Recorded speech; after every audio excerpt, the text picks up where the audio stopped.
All right, let's dive into a topic that honestly affects every single one of us, but probably not in the way you're thinking. We're not going to be talking about complex formulas or trying to predict the markets. Nope. We're talking about what's going on right here, inside our own heads, when we think about money. Think of this as a journey to understand ourselves, not just our spreadsheets.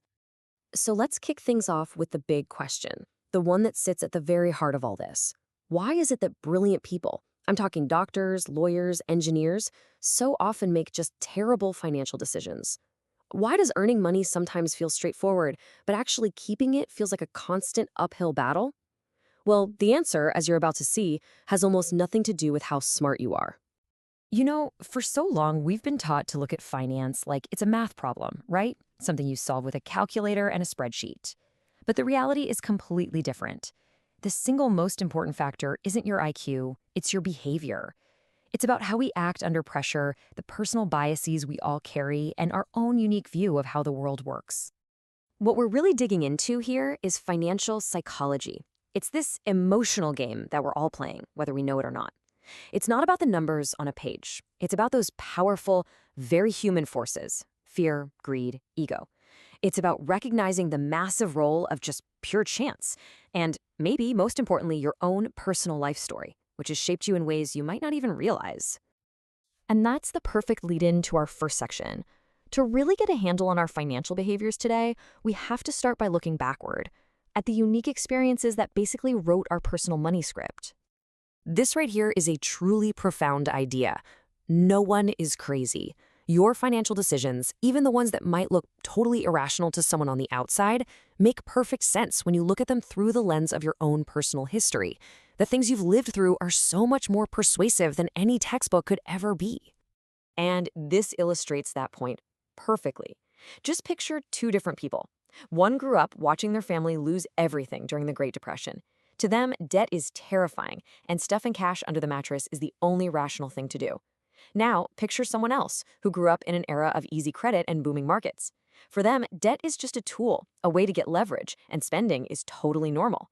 Neither one of them is crazy. They just learned completely different lessons from totally different worlds. But here's the thing, our story isn't finished. And this is exactly where a lot of financial plans completely fall apart. The goals you have, the priorities you have right now, they're not permanent. We are terrible at predicting how much we're going to change, and that has massive implications for our money. Let's make this practical. When you're 25, you might be all in on aggressive growth, right? Chasing those high returns, totally comfortable with high risk. But fast forward to when you're 50, your priorities have probably done a complete 180. Now it's all about stability, security. A rigid financial plan that you made when you were 25 is almost guaranteed to fail the 50-year-old version of you. Okay, so we've looked at our internal world. Now, let's shift our focus to these powerful, often invisible external forces that have a huge say in our financial lives: luck and its twin sister, risk. Let's take a famous example, Bill Gates. We can all agree the guy is a genius. He's driven, he's a visionary. His skill, no question, played an enormous role in his success. But, and this is the part we often forget, he was also the beneficiary of just incredible luck. He happened to go to one of the only high schools in the entire world at that time that had a computer. That one stroke of luck gave him a head start that other people who were just as brilliant simply never got. So what this tells us is that these extreme financial outcomes, the massive successes and the devastating failures, are almost never just about skill. They're a commendation platter, a huge helping of intelligence, a side of perfect timing, and a big, unpredictable dose of luck or risk. A great decision can be totally ruined by bad luck, and a mediocre one can be saved by a lucky break. This all leads to a really important takeaway. The most valuable quality in finance isn't being the smartest person in the room, it's humility. It's the ability to respect the power of luck and to focus not on chasing some wild success, but on carefully managing risk so you can survive long enough to play another day. All right, now for a very modern problem, a psychological trap that can derail even the smartest people with the best laid plans. It's that endless, soul-crushing pursuit of more. Look, the issue isn't wealth itself. The issue is the moving goalpost. The second you start comparing your life, your car, your house to the people around you, the ceiling on what you need just keeps going up and up. You get stuck in this cycle of social comparison, where the only way to feel good is to have just a little bit more than the next person. And hey, this isn't just a feeling. The data backs this up completely. As this chart shows, once your basic needs are covered, you hit a point of diminishing returns. Piling on more wealth does not create a straight line of more happiness. It just plateaus.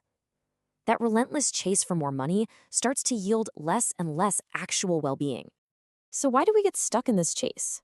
Well, it's because our brains are literally wired to believe compelling stories. We crave simple narratives to explain really complex systems like financial markets, because the truth, that it's mostly random and unpredictable, is frankly just too scary for us to accept. And this is what leads us to buy into some very seductive but very dangerous stories. You know the ones. The story of the hot stock that just can't lose. The story that this time, this market boom is different from all the others.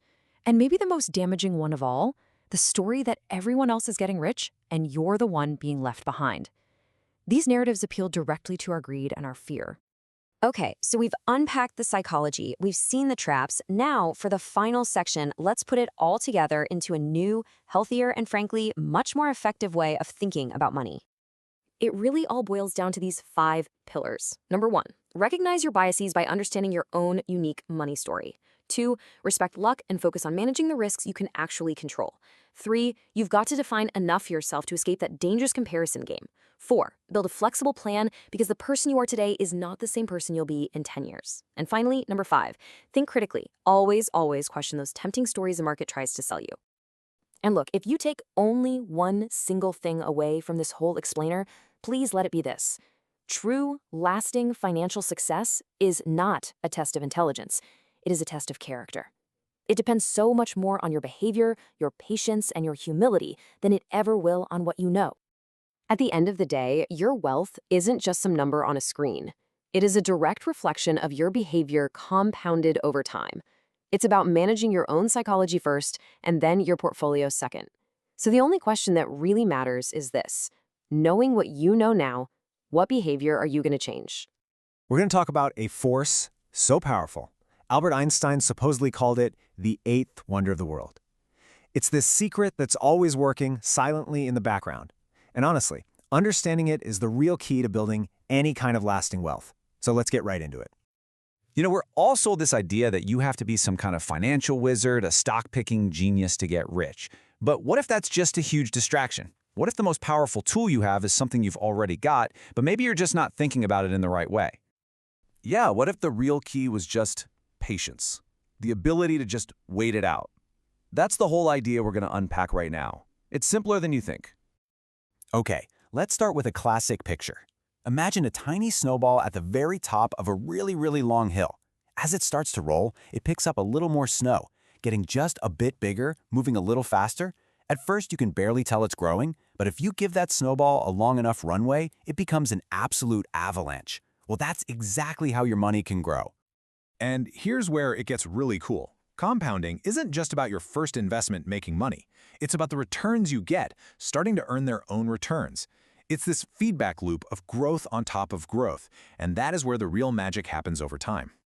Now get a load of this number, 99%.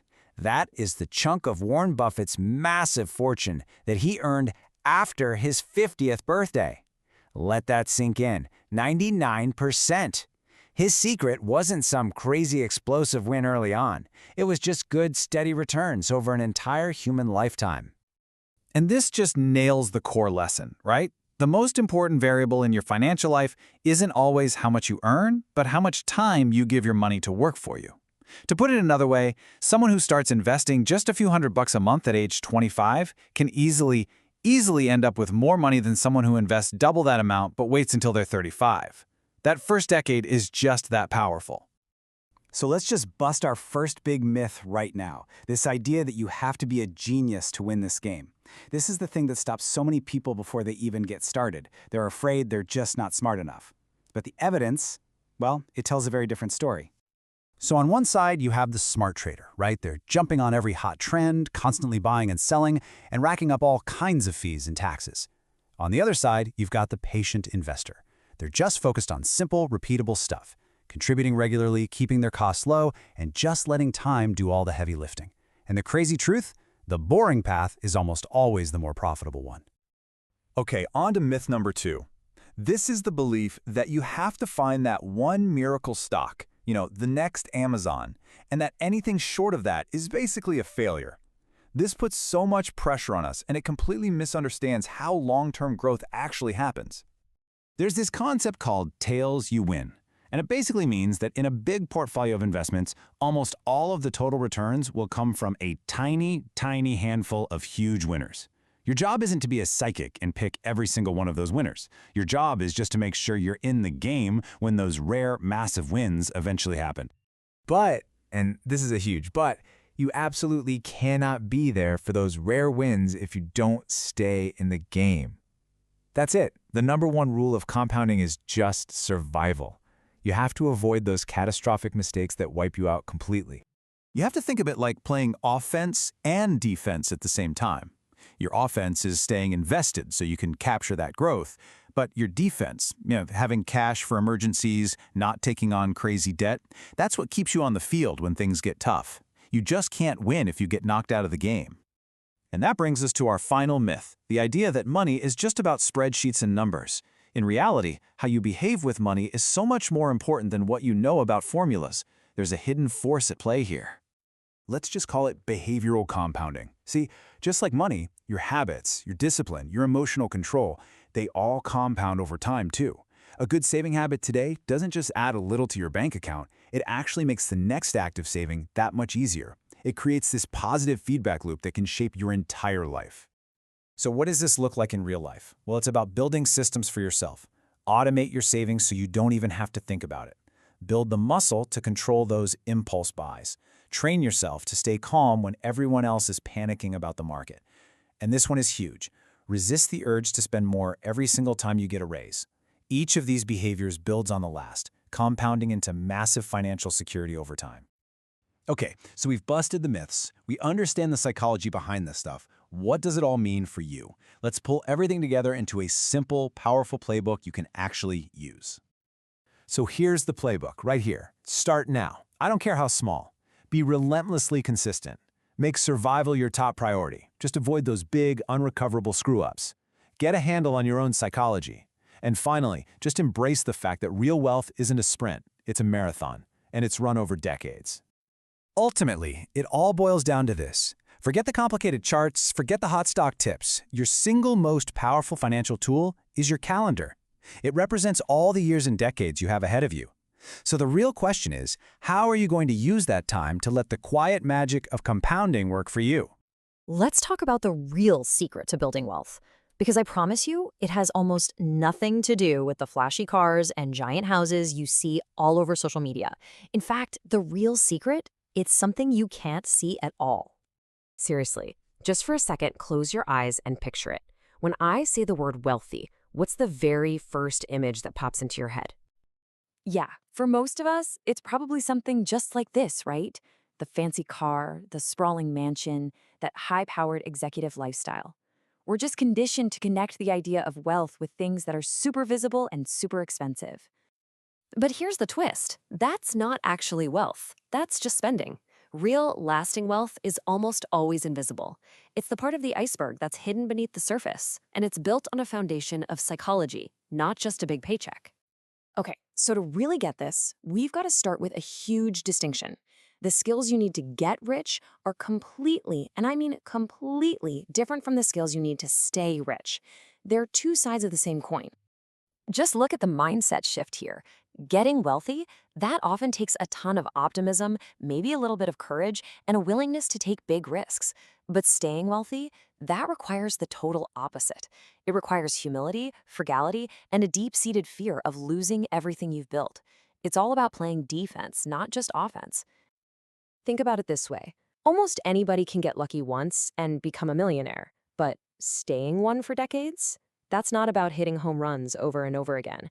It's about making sure you never get the strikeout that takes you out of the game for good. Survival really is the single most important skill in finance. So if the end goal isn't just to stack up a giant pile of money, what is it? Well, the real purpose of wealth isn't about buying more stuff. It's about buying something way, way more valuable.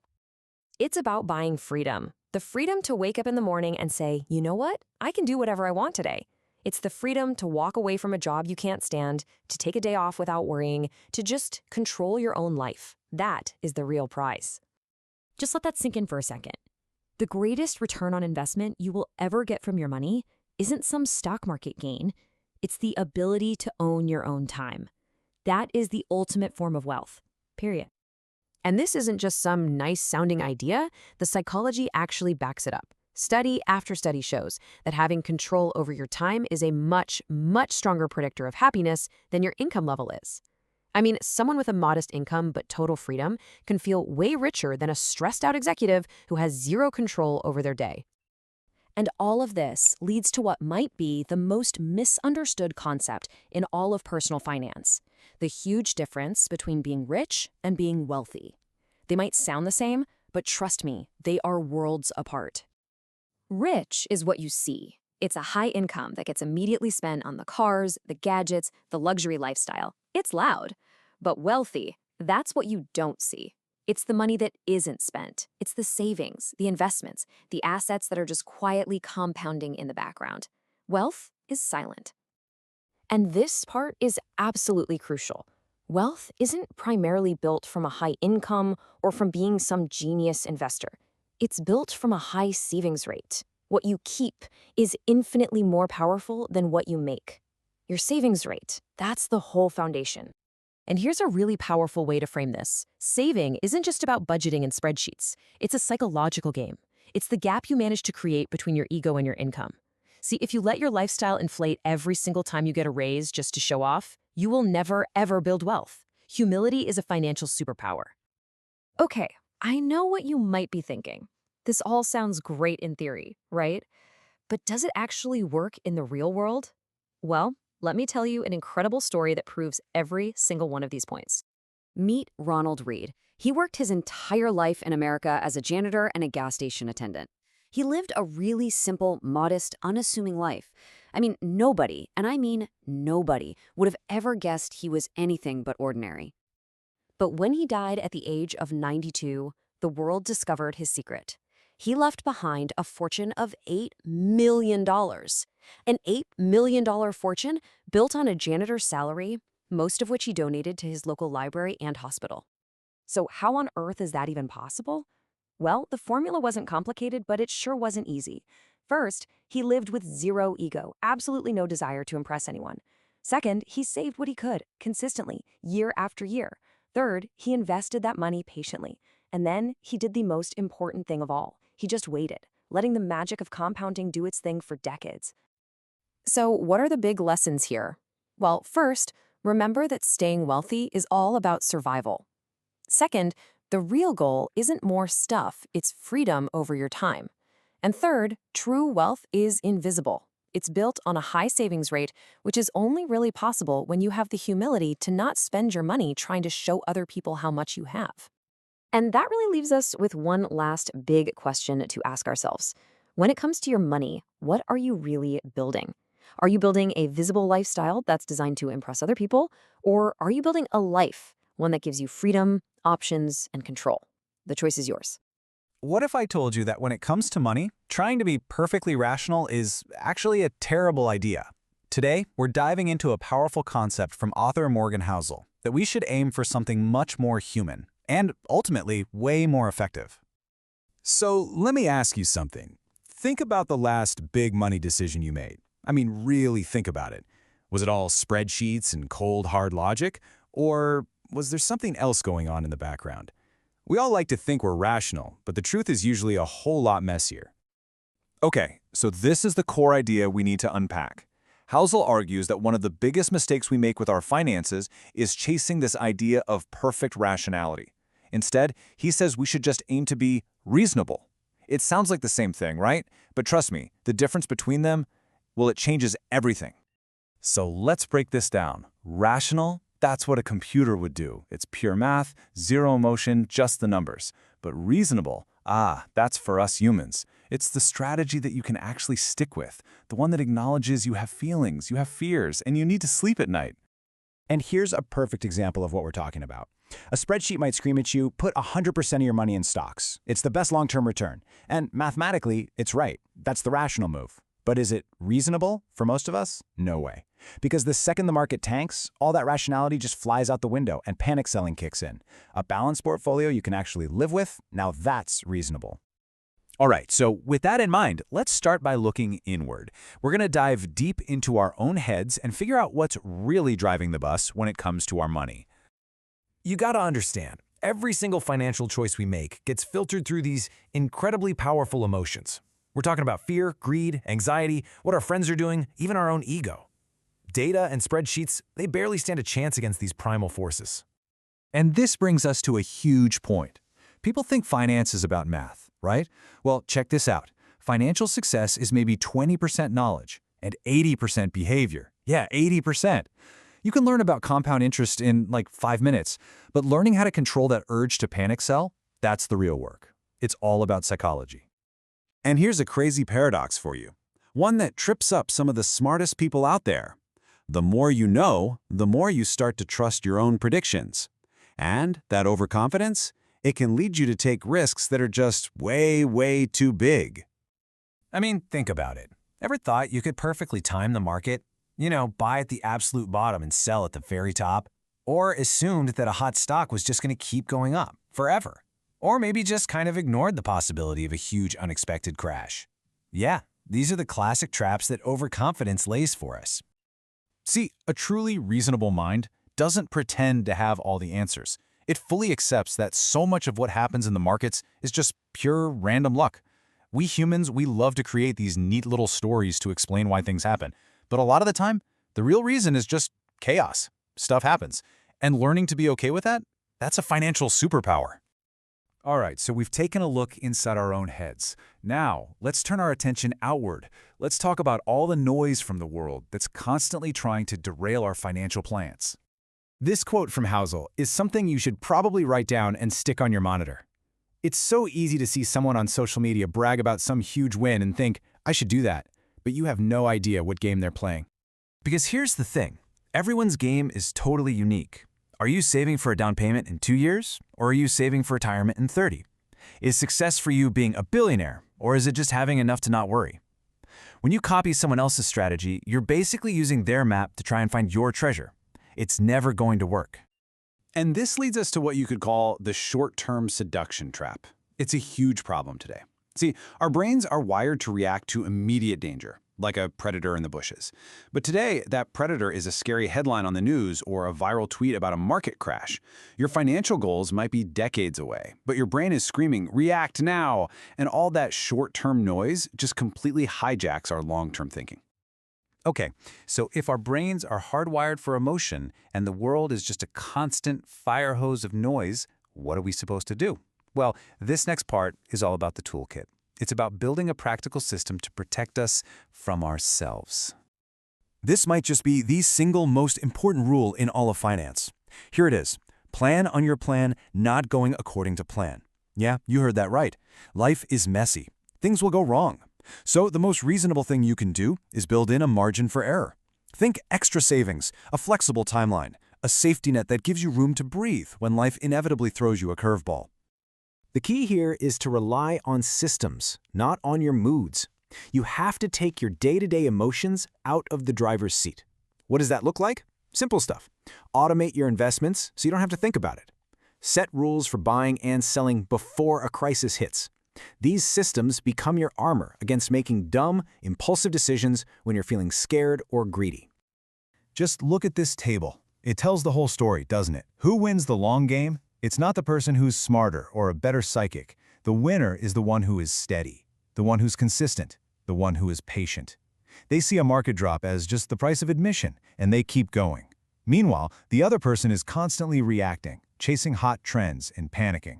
So, which one of those people do you want to be?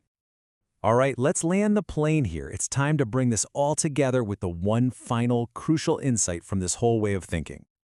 This is it. If you remember one thing from this whole explainer, make it this. Financial success isn't about having a stratospheric IQ. It's about knowing yourself, understanding your own emotions, your biases, your triggers. That kind of self-awareness, it's worth more than any stock tip you'll ever get. So if you want to know what truly reasonable investing looks like, forget about complex formulas and algorithms. It's about these traits right here. It's patience, letting your money do the work over time. It's humility, knowing you can't predict the future. And it's having the emotional control to just stay the course when everyone around you is freaking out. And that's really the final thought. We live in a world where everyone's trying to be clever, trying to find the next shortcut, trying to outsmart everyone else. But what if the ultimate winning strategy, the most reasonable approach of all, is just to be steady? So I'll leave you with this question. What is one simple system you can build, starting today, to make your financial life just a little bit steadier? All right, let's get right into it. We spend so much of our lives, chasing money, saving it, investing it. But let's be honest, how often do we actually stop and ask the most important question of all? What is this whole thing really for? In this explainer, we're going to go way beyond the numbers, using the incredible wisdom of Morgan Housel to figure out the true purpose of money. And spoiler alert, it has a lot less to do with your bank balance than you might think.